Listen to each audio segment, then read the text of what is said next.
শ্যামল শ্যামল বরন কোমল কোমল চরণ। নিভে গেল হিন্দি ও মারাঠি সিনেমার সুবর্ণ অধ্যায়ের এক উজ্জ্বল নক্ষত্র, কিংবদন্তি অভিনেত্রী সন্ধ্যা শান্তারাম। শনিবার মুম্বাইয়ে শেষ নিঃশ্বাস ত্যাগ করেন তিনি, যিনি শিল্প আর জীবনের সীমারেখা মুছে এক হয়ে গিয়েছিলেন পর্দা আর বাস্তবের অন্তরালে।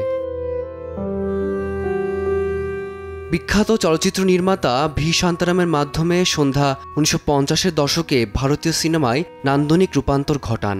ঝনক ঝনক পায়েল বাজে, দো আঁখে বারাহাত ও নরঙের মতো চলচ্চিত্রে তার অভিনয় ও নৃত্য তৈরি করে এক অনন্য নন্দন ভাষা। পরবর্তীকালে মারাঠি ছবি পিঞ্জরাতেও তার অনবদ্য উপস্থিতি দর্শককে মুগ্ধ করে। তার প্রস্থানে শোক প্রকাশ করেছেন মহারাষ্ট্রের মুখ্যমন্ত্রী দেবেন্দ্র ফড়নবিশও। এছাড়া পরিচালক মধুর ভান্ডারকর তার প্রয়াণে শোক জানিয়ে লিখেছেন, কিংবদন্তি অভিনেত্রী সন্ধ্যা শান্তারামজির প্রয়াণে আমি শোকাহত। তার অসাধারণ প্রতিভা এবং মন্ত্রমুগ্ধকর নৃত্য দক্ষতা সিনেমার জগতে এক গভীর ছাপ ফেলেছে। পর্দায় তার জাদুকরী উপস্থিতি নতুন প্রজন্মের চলচ্চিত্র শিল্পীদের জন্য অনুপ্রেরণা হয়ে থাকবে বলে প্রত্যাশা সংশ্লিষ্টদের।